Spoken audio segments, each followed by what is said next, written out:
Kebaikan Tuhan, saya dan saudara ada sampai saat ini. Kalau mungkin kita semua diberi kesempatan untuk bersaksi, saudara, kita tidak bisa ukur kata-kata mungkin pujian, karena tidak sebanding dengan kemurahan Tuhan yang saya dan saudara alami. Saya bersyukur pagi hari ini kami dalam keadaan sehat kuat yang diberikan oleh Tuhan. Kami keluarga boleh ada sampai saat ini karena kemurahan Tuhan. Terima kasih kepada Bapak Gembala dan Ibu Gembala yang mempercayakan saya pagi hari ini untuk menyampaikan firman Tuhan. Saya penuh keterbatasan, kelemahan, tetapi kuasa firman Tuhan tidak mampu membatasi saya dan saudara. Masalah pergumulan apa yang kita hadapi tidak mampu membatasi ketika ada kuasa Roh Kudus yang mengerjakan di dalam pribadi kita masing-masing, dan kita boleh melihat dan alami betapa dahsyatnya Tuhan di dalam hidup saya dan saudara. Saudara, secara pribadi saya sangat bersyukur ketika hari ini kami boleh ada beribadah bersama-sama dengan keluarga hamba Tuhan, saudara-saudara jemaat yang ada. Memang minta maaf pada beberapa waktu yang lalu ketika di tengah-tengah jemaat ada pergumulan-pergumulan, kami tidak bisa hadir bersama-sama karena juga suami saya dalam waktu itu dalam proses pemulihan, dalam keadaan sakit. Kemudian waktu Ibu almarhumah, Ibu Ruth, kami tidak bisa hadir, dan mungkin saudara-saudara yang lain ketika kita menghadapi pergumulan, kami tidak bisa hadir bersama-sama dengan jemaat yang ada di sini. Tapi saya sangat bersyukur kepada Tuhan ketika kita ada perjumpaan hari ini. Mungkin saudara-saudara kita punya keterbatasan, mungkin kita dari sisi ekonomi sosial kita biasa saja, tetapi saya boleh melihat dan menyaksikan kemurahan Tuhan di jemaat sini. Tuhan tidak pernah meninggalkan ketika kita tetap berserah sungguh kepada Tuhan. Saudara menjadi kesaksian, dan lewat hidup saudara-saudara yang ada di jemaat sini mampu menguatkan iman percaya secara pribadi saya. Karena apa saudara-saudara? Masalah pergumulan yang kita alami, proses yang Tuhan berikan kepada saya dan saudara itu mungkin berbeda-beda, tetapi di ujungnya kita merasa ada kemenangan karena kita bersama dengan Tuhan. Saudaraku yang kekasih dalam Tuhan, hari ini serangkaian dengan ibadah Natal yang ada di tahun 2020, kita bersyukur Usi Ice dan lain-lain bisa ada karena kemurahan Tuhan. Mungkin secara kata-kata kita tidak bisa menyaksikan atau menuturkan bagaimana kemurahan Tuhan, tetapi dari penampilan kita yang ada, orang lain boleh bilang benar, Tuhan itu tidak pernah tinggalkan kepada setiap orang yang berharap sungguh kepada Tuhan. Saudaraku yang kekasih dalam Tuhan, tadi kita lihat Tuhan luar biasa. Saudara, perubahan-perubahan yang terjadi sungguh luar biasa di tengah-tengah jemaat Tuhan yang ada. Kita bersyukur, mungkin 25 tahun yang lalu kami keluarga bersama-sama mungkin dengan keluarga-keluarga di sini membangun rumah tangga yang masih baru. Tapi saya bersyukur kepada Tuhan, di tempat ini kami boleh dibentuk sehingga banyak masalah yang kami hadapi, tetapi saya terlalu yakin ada firman Tuhan di dalam hidup setiap kehidupan yang ada, sehingga kita mampu bertahan dalam hidup ini. Saudara, pagi hari ini saya akan bawakan firman Tuhan tentang Immanuel. Banyak sekali di status-status media sosial orang mencantumkan Immanuel. Tetapi yang menjadi perenungan kita pada pagi hari ini, apakah Immanuel itu secara pribadi kita alami dalam hidup kita? Puji Tuhan, kita akan baca firman Tuhan bersama-sama.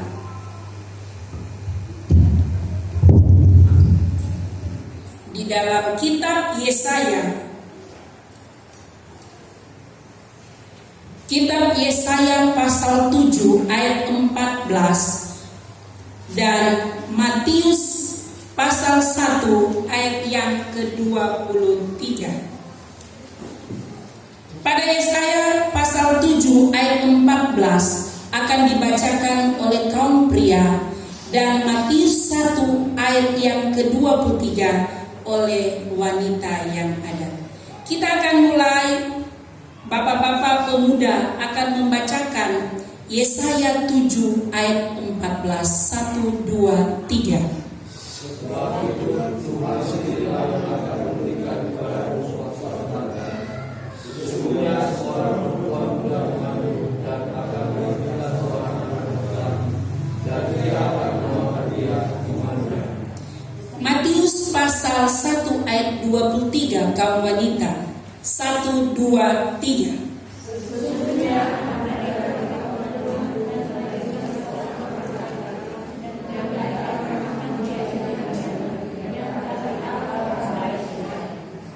Puji Tuhan, silakan.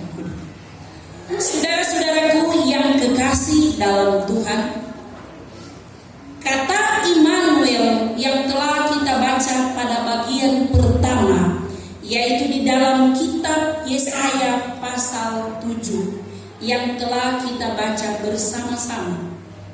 Kalau saudara lihat di dalam Yesaya pasal 7, di situ pada ayat yang pertama dengan perikop Yesaya dan Raja Ahaz. Saudara-saudaraku yang kekasih di dalam Tuhan, kalau kita baca pada Yesaya pasal 7 ayat yang kedua, bunyinya demikian. Lalu diberitahukanlah kepada keluarga Daud, Aram telah berkemah di wilayah Efraim, maka hati Ahaz dan hati rakyatnya gemetar ketakutan seperti pohon-pohon hutan bergoyang ditiup angin. Saudara-saudaraku yang kekasih dalam Tuhan, kita tahu bersama tentang sejarah bagaimana dibagi, yaitu Israel dan Yehuda, 12 suku pecah. Saudara-saudaraku yang kekasih di dalam Tuhan, ketika Raja Ahaz ini ingin berkompromi dengan raja yang tidak takut kepada Tuhan, sehingga saudara-saudaraku, Raja dan Ahaz yang telah kita baca bersama-sama tadi merasa takut, karena di sini dituliskan bahwa bangsa yang akan menyerang mereka berkemah di sekeliling mereka. Saudara-saudaraku yang kekasih dalam Tuhan, tetapi kalau saudara baca pada pasal 7 ini, bagaimana perilaku dari Raja Yehuda ini, yaitu dia menyimpang dari kehendak Tuhan, sehingga Allah menyuruh Nabi Yesaya untuk memberitahukan kepadanya. Saudara-saudaraku yang kekasih di dalam Tuhan, Yesaya bernubuat kepada umatnya yang telah kita baca di dalam Yesaya pasal 7 ayat yang ke-14 tadi, yang menjadi pokok perenungan kita. Sebab itu Tuhan sendirilah yang akan memberikan kepadamu suatu pertanda. Sesungguhnya seorang perempuan muda mengandung dan akan melahirkan seorang anak laki-laki, dan ia akan menamainya Immanuel. Saudara-saudaraku yang kekasih dalam Tuhan, saudara boleh baca di rumah bagaimana muncul nubuatan ini kepada Yehuda. Saudara-saudaraku yang kekasih dalam Tuhan, tetapi saya akan mengambil nama yaitu Immanuel. Kalau kita lihat saudara-saudaraku, Immanuel artinya dalam Kristiani Tuhan beserta kita. Kalau kita dilihat dalam Ibrani dituliskan Tuhan bersama kita. Kalau dalam sejarah kata lain Immanuel adalah Emmanuel, sehingga banyak anak-anak ketika anak-anak Kristen yang lahir, kalau anak perempuan mereka namakan Emmanuel. Ada Immanuel, ada Emmanuel, tetapi tujuannya sama. Kemudian dalam bahasa karakteristik, Immanuel adalah orang yang independen, sulit untuk dipengaruhi, teratur, penuh semangat, dan diselimuti dengan jiwa spiritual. Saudara-saudaraku yang kekasih di dalam Tuhan, independen artinya tidak bisa dipengaruhi yang lain, tetap berkeyakinan terus, sehingga saudara-saudaraku dituliskan di sini sulit untuk dipengaruhi oleh yang lain. Sehingga saudara kadangkala dorong independen, artinya berprinsip, berpatokan. Saudara-saudaraku yang kekasih dalam Tuhan, kita telah baca bersama-sama tentang Immanuel yang artinya Allah beserta dengan kita, Allah bersama dengan kita. Sehingga pada awal khotbah saya tadi saya sampaikan, banyak sekali orang Kristen mencantumkan dalam status media sosial yang ada Immanuel. Karena apa Immanuel ini muncul? Kita telah baca bersama-sama tadi pada pasal 7 ayat 2. Ketika rakyat dalam keadaan takut, ketika Raja Ahaz dalam keadaan takut, dia ingin berkompromi dengan dosa yang ada, maka Allah menubuatkan lewat Yesaya yang ada, jangan takut. Saudara-saudaraku yang kekasih dalam Tuhan, ada beberapa hal yang dalam kehidupan kita sehari-hari Immanuel itu kita alami. Yaitu pertama, Tuhan hadir memberikan jaminan dan kebenaran dalam menghadapi berbagai macam situasi hidup. Tuhan hadir dalam kehidupan saya dan saudara. Saudara-saudaraku yang kekasih dalam Tuhan, di dalam Matius 8 ayat 6 kita ingat bagaimana Yesus meredakan angin ribut yang ada. Ketika murid-murid bersama-sama dengan Yesus dalam perahu, Yesus ada bersama-sama dengan murid-murid. Tetapi saudara-saudaraku yang kekasih dalam Tuhan, mungkin kita berpikir, kan Yesus hadir bersama-sama dengan mereka, mengapa ada angin ribut yang mereka alami? Saudara-saudara, dalam kehidupan saya dan saudara, seperti saya bilang tadi, Yesus hadir dalam kehidupan saya. Yesus hadir dalam rumah kita masing-masing. Tetapi apakah kehadiran Yesus di dalam hidup saya dan saudara, apakah benar-benar menjadi Immanuel seperti yang dinubuatkan oleh Nabi Yesaya yang ada? Apakah Immanuel itu kita alami bersama dengan Tuhan di dalam hidup saya dan saudara? Murid-murid Yesus bersama dengan Yesus di perahu, tetapi angin sakal terjadi di tengah-tengah mereka. Apa yang melatar belakangi sehingga angin ribut itu ada? Saudaraku yang kekasih dalam Tuhan, untung Yesus ada. Saudara boleh baca bagaimana peristiwa itu terjadi dan mujizat itu nyata dalam kehidupan murid-murid itu yang ada. Saudara-saudaraku yang kekasih dalam Tuhan, pujian dari keluarga Aaron Tambi telah menyaksikan lewat pujian yang ada. Tuhan berjanji bukan jalan rata, bukan lautan tenang, tetapi Allah berjanji, Immanuel, Allah menyertai saya dan saudara. Saudaraku yang kekasih dalam Tuhan, sehingga murid-murid Yesus boleh alami bersama Tuhan ketika angin ribut diredam. Angin ribut saya dan saudara mungkin tidak bisa diukur dengan alat ukur kecepatan angin yang dialami dalam hidup rumah tangga saya dan saudara.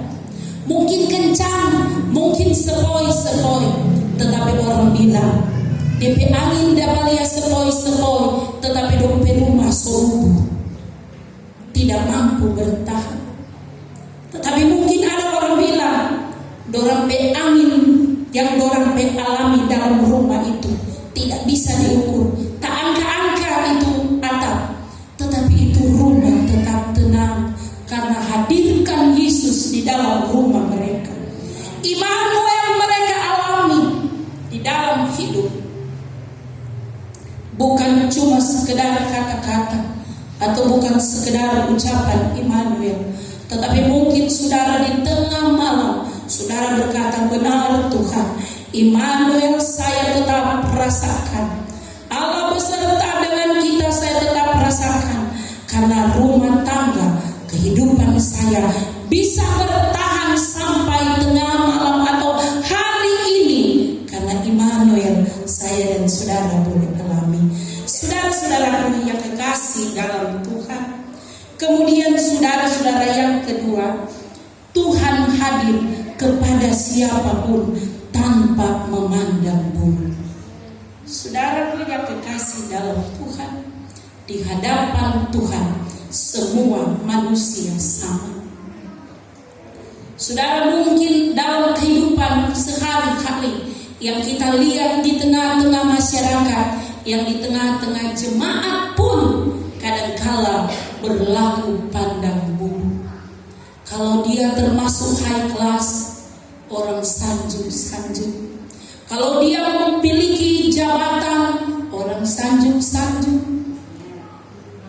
Tetapi kita bersyukur kepada Tuhan, kami keluarga dan secara pribadi, Bapak Gembala, Ibu Gembala, keluarga hamba Tuhan di tempat ini memberikan contoh teladan hidup bahwa tidak pernah memandang bulu di tengah-tengah jemaat Tuhan.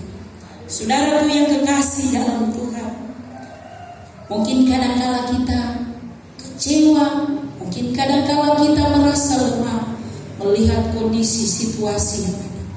Tetapi kita bersyukur kepada Tuhan, ada Immanuel dalam hidup saya dan saudara. Kalau kita baca di dalam kitab Yesaya pasal 57 ayat yang ke-15. Yesaya 57 ayat yang ke-15 dituliskan, sebab beginilah firman yang maha tinggi dan yang maha mulia, yang bersemayam untuk selamanya, dan yang maha kudus namanya. Aku bersemayam di tempat tinggi dan di tempat kudus, tetapi juga bersama-sama orang yang remuk dan rendah hati, untuk menghidupkan semangat orang-orang yang rendah hati, dan untuk menghidupkan hati orang-orang yang remuk. Saudara-saudaraku yang kekasih dalam Tuhan, Tuhan hadir kepada orang yang remuk hatinya. Tuhan hadir kepada orang yang rendah hati. Kita ingat, kita bukan orang pesimis, kita bukan rendah diri.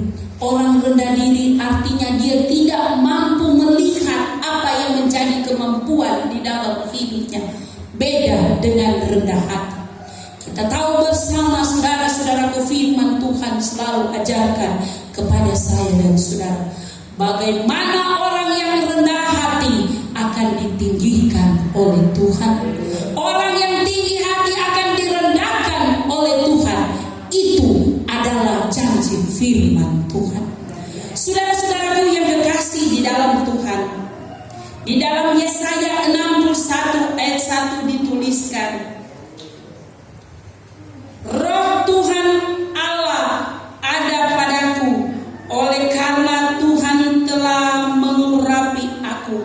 Ia telah menunjukkan aku untuk menyampaikan kabar baik kepada orang-orang sengsara dan merawat orang-orang yang remuk hati, untuk memberitakan pembebasan kepada orang-orang tawanan dan kepada orang-orang yang terkurung kegelapan dari penjara. Saudaraku yang kekasih dalam Tuhan, Tuhan hadir kepada orang-orang yang remuk hati, yang patah hati, yang seakan-akan tidak bisa berbuat apa-apa. Dan Tuhan hadir kepada orang-orang yang seakan-akan hidup dalam penjara, yang tidak bisa terlepas dari kondisi yang ada. Dan Tuhan hadir membebaskan orang-orang dari tawanan yang ada. Immanuel hadir membebaskan dari tawanan dosa yang ada. Kita mungkin terikat dengan dosa-dosa yang ada, dan Allah hadir, Immanuel hadir membebaskan tawanan-tawanan yang ada. Pujian yang sering kita nyanyikan, Allah membebaskan dari tawanan yang ada. Ini tahun-tahun pembebasan. Meskipun kita dalam kondisi yang seakan-akan seperti tidak ada harapan untuk hidup, dalam kondisi bukan hanya terbatas kepada orang-orang strata menengah bawah, tetapi di seluruh dunia sekarang ini, baik dia strata menengah di atas, digoncangkan dengan keadaan yang ada, COVID yang ada, tetapi kita telah ada pembebasan. Immanuel telah membebaskan kita dari setiap tawanan-tawanan yang ada. Mungkin itu tawanan-tawanan kekhawatiran yang ada. Mungkin itu ada tawanan-tawanan yang mengikat kita seperti kita tidak bisa berbuat apa-apa untuk menyongsong tahun 2021. Tetapi kita yakin Immanuel hadir tanpa memandang bulu. Yang terutama, Immanuel akan mengerjakan sesuai rencana Tuhan. Ketika kita membuka hati, ini Tuhan, bentuk saya sesuai dengan rencana Tuhan. Jadilah sesuai dengan apa mau Tuhan. Immanuel, Allah akan beserta kita. Kita bukan menyerah, tetapi kita berserah sungguh kepada Tuhan. Saudara yang ketiga, hadirnya Allah membuat orang bersuka cita. Rasul Paulus sampaikan, bersukacitalah senantiasa, kukatakan bersukacita. Sukacita itu perlu. Ketika saya baca-baca sukacita, almarhumah Ibu Ani Batu selalu dibilang tuahuna, sejuta gandum sedinar harganya, tetapi minyak dan anggur jangan dirusakkan. Minyak berbicara tentang Roh Kudus, anggur berbicara tentang sukacita. Saudara-saudaraku yang kekasih dalam Tuhan, torang sudah berada di ujung tahun 2020. Torang tidak tahu apa yang torang hadapi di tahun 2021. Tetapi jangan sampai anggur sukacita itu rusak dengan kehidupan jasmani kita, dengan kebutuhan lahiriah kita. Tetapi kita mau bersyukur, Tuhan, saya pegang janji Tuhan, sejupak gandum sedinar harganya, tetapi minyak dan anggur jangan dirusakkan. Torang, saudara-saudaraku, mungkin secara fisik torang mulai menurun. Mungkin ada sakit, penyakit yang torang derita, yang Allah izinkan untuk kita alami. Tetapi saudara, kalau kita berkata, Tuhan, saya bersyukur, berterima kasih, minyak dan anggur saya tidak akan rusakkan Meskipun tubuh jasmani semakin hari semakin merosot, Paulus bilang kemah di dunia ini satu kali akan roboh, tetapi kemah di sorga tidak akan roboh. Saudaraku yang kekasih dalam Tuhan, sukacita dikerjakan oleh Tuhan ketika kita bersama dengan Tuhan. Yang terakhir saudara-saudara, yang keempat, hadirnya Allah membebaskan dari dosa. Kita baca di dalam Mazmur pasal 49 ayat 7 dan 8.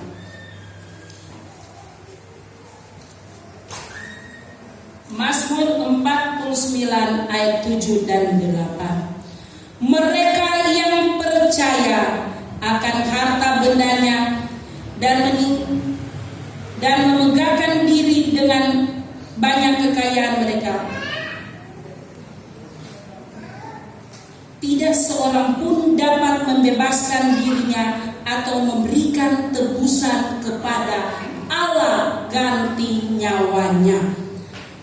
Saudara-saudaraku yang kekasih dalam Tuhan, di sini dituliskan bahwa harta benda yang dimiliki tidak mampu membebaskan jiwanya.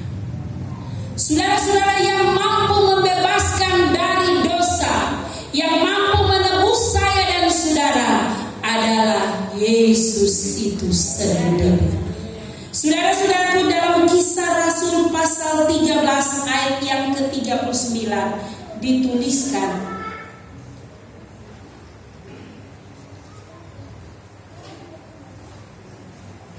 Kisah Rasul pasal 39 ayat yang ke-39 bunyinya demikian.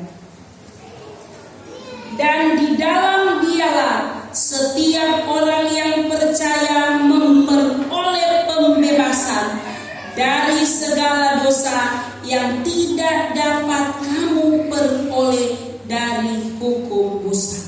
Saudaraku yang kekasih dalam Tuhan, cuma Yesus Immanuel hadir dalam hidup saya dan saudara. Dia mampu membebaskan dosa saya dan saudara. Saudara-saudaraku yang kekasih dalam Tuhan, di hari ini ketika kita merayakan Natal, dan hari ini adalah hari untuk kita juga menikmati perjamuan asal kudus. Saudara, Yesus lahir dalam dunia ini punya misi untuk menyelamatkan umat manusia, menyelamatkan saya dan saudara. Hari ini juga kita memperingati bagaimana pengorbanan Yesus di kayu salib. Kalau bukan Yesus yang berkorban kepada saya dan saudara untuk menyelamatkan kita dari dosa yang ada, Immanuel itu tidak hadir dalam hidup saya dan saudara. Karena Yesus tidak mau hadir ketika ada dosa dalam hidup saya dan saudara. Tetapi Yesus hadir dalam hidup saya dan saudara ketika hati saya dan saudara terbuka untuk dibersihkan oleh Tuhan. Pagi hari ini kita akan makan sehidangan dengan Tuhan. Saudara, kita buka hati. Ini Tuhan, jadilah sesuai rencana Tuhan dalam hidup saya. Biar Immanuel hadir dalam hidup secara pribadi saya dan saudara.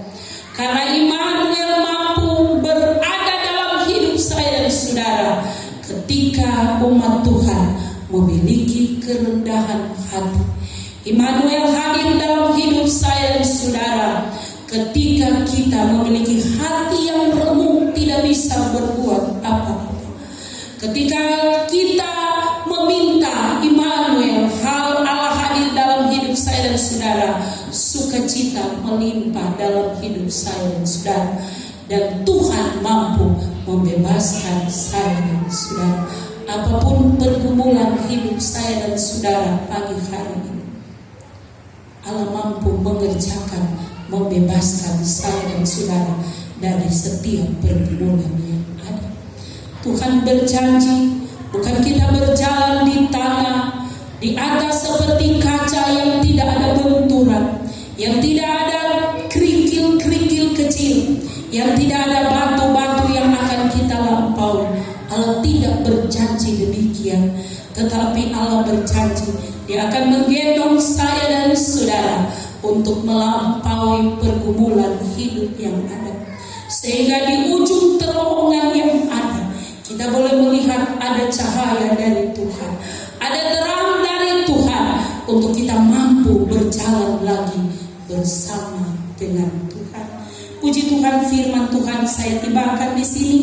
Saya terlalu yakin ketika kita berada bersama Tuhan, firman Tuhan lewat Roh Kudus mengerjakan dalam hidup saya dan saudara. Puji Tuhan, saya serahkan kepada Bapak Gembala.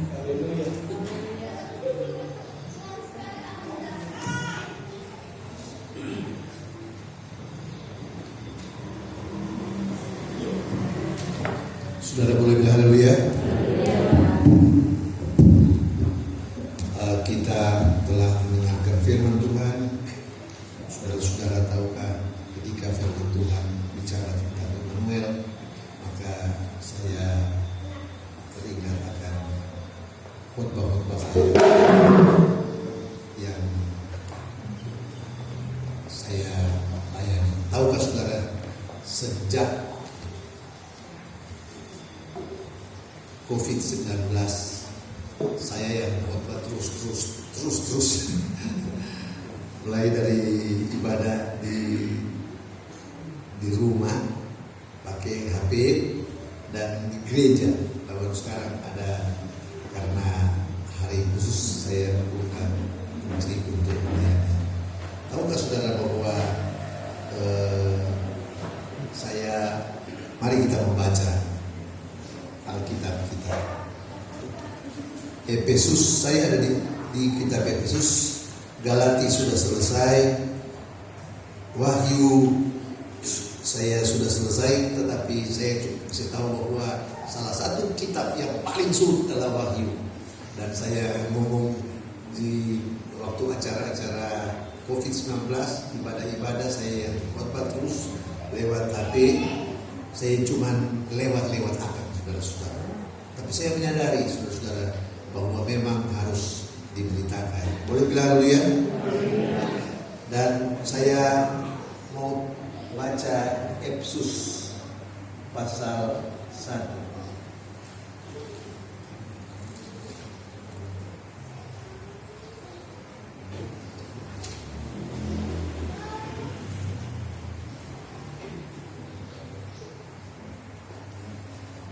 Ayat 10.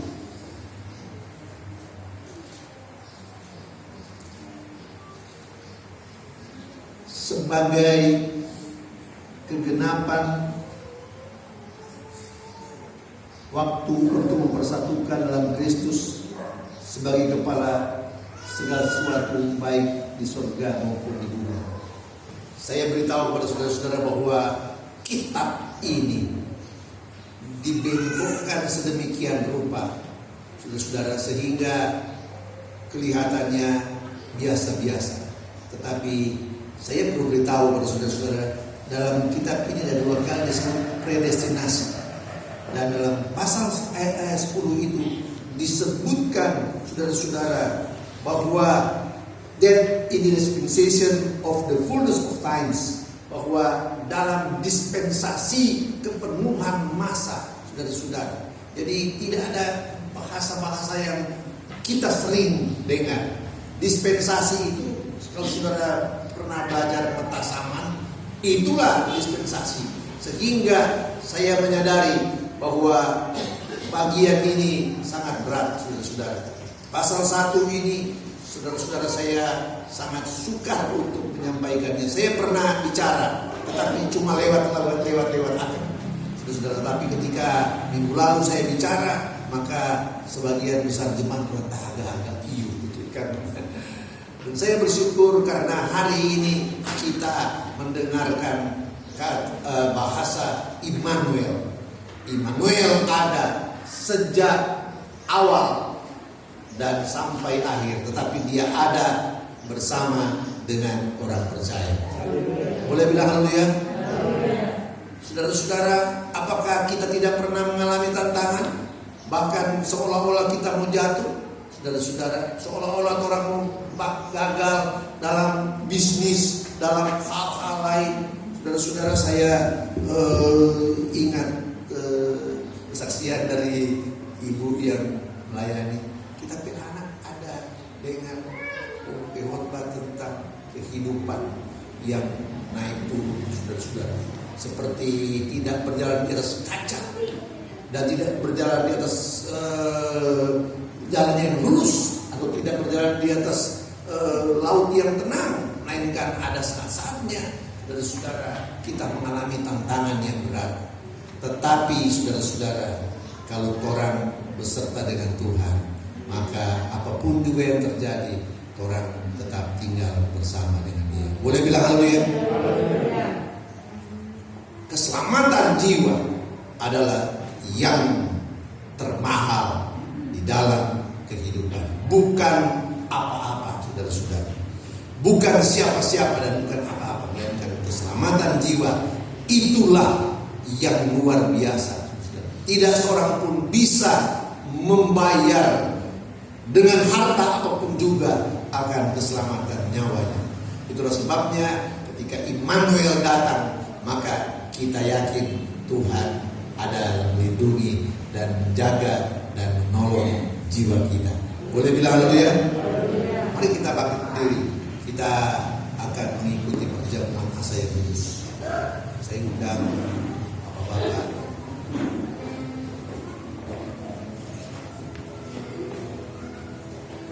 bawa itu.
bersyukur karena anugerah-Mu yang indah.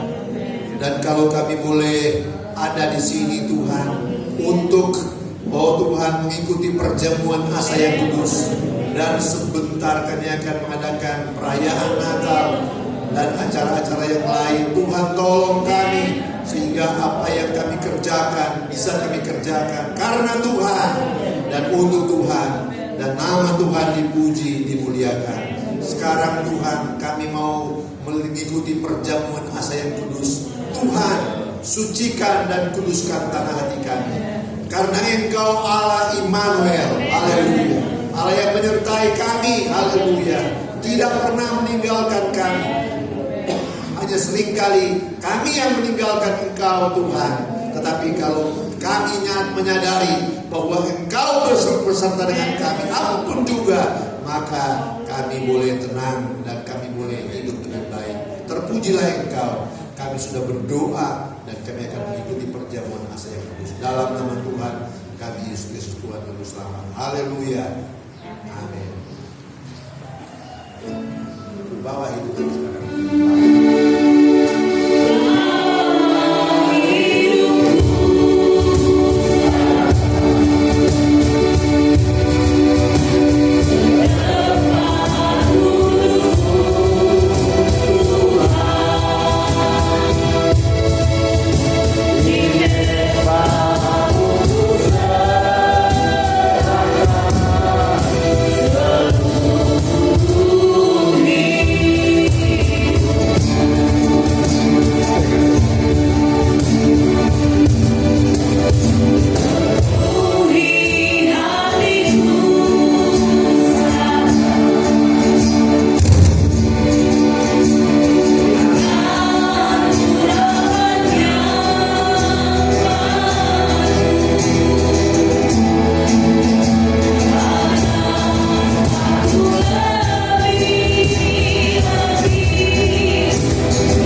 Saudara-saudara, saya akan membaca Yesaya 7 ayat 14 mulai dari ayat 13. Lalu berkatalah Nabi Yesaya, baiklah dengarkan hai keluarga Daud, belum cukupkah kamu melelahkan orang sehingga kamu melelahkan Allahku juga? Sebab itu Tuhan sendirilah yang akan memberikan kepadamu suatu pertanda. Sesungguhnya seorang perawan akan mengandung dan akan melahirkan seorang anak laki-laki, dan ia akan menamakan dia Immanuel. Haleluya. Saudara-saudara, mari kita pegang roti dengan tangan kanan. Haleluya. Haleluya. Belum cukupkah kamu melelahkan aku? Haleluya. Saudara-saudara, mari kita renungkan firman Tuhan. Sehingga itu memang belum cukup. Yesus harus datang dan mengorbankan tubuhnya dan darahnya untuk kita semua. Haleluya. Mari saya membaca ayat 13. Lalu berkatalah Nabi Yesaya, baiklah dengarkan hai keluarga Daud, belum cukupkah kamu melelahkan orang sehingga kamu melelahkan Allahku juga? Haleluya. Saudara-saudara, kita merasa bahwa Tuhan telah mencukupkan kita, sehingga Dia sendiri yang rela mati di kayu salib. Haleluya. Haleluya. Mari kita renungkan firman Allah ini. Haleluya. Mari kita mau makan roti yang melambangkan pengorbanan tubuh Yesus yang dipecah-pecahkan karena kita. Haleluya. Mari kita makan dalam nama Bapa dan Putra dan Roh Kudus, dalam nama Tuhan Yesus Kristus. Haleluya.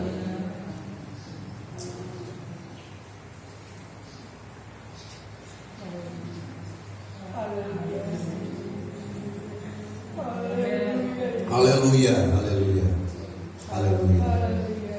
Saya membaca ayat 14. Sebab itu Tuhan sendirilah yang akan memberikan kepadamu suatu pertanda. Sesungguhnya seorang perawan akan mengandung dan akan melahirkan seorang anak laki-laki, dan ia akan menamakan dia Immanuel. Itu akan, tapi dia telah lahir, dan bahkan dia telah mati dan dikuburkan dan bangkit menjadi juru selamat kita. Haleluya. Ini baru akan, saudara-saudara, tetapi dia telah lahir dan dia telah mati, dikuburkan dan bangkit menjadi juru selamat kita. Itulah sebabnya darahnya berkuasa menjadi keselamatan dalam hidup kita. Mari kita percaya, saudara-saudara, keselamatan itu lebih mahal dari apapun juga. Haleluya. Mari kita minum darah Yesus, haleluya, yang dilambangkan oleh air anggur ini, dalam nama Bapa dan Putra dan Roh Kudus. Haleluya.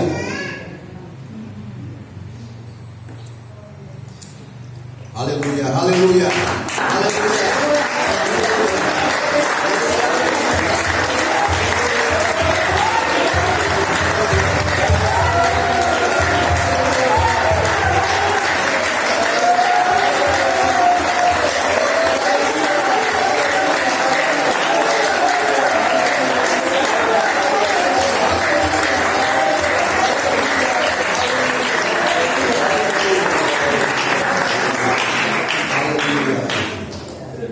Terima kasih banyak Tuhan. Kami percaya kami telah mendengarkan firman-Mu dan Engkau mengajar kami hari ini bahwa Engkau tidak pernah meninggalkan kami. Nama-Mu Immanuel, haleluya, yang akan tetapi telah, Tuhan, Engkau telah mati, dikuburkan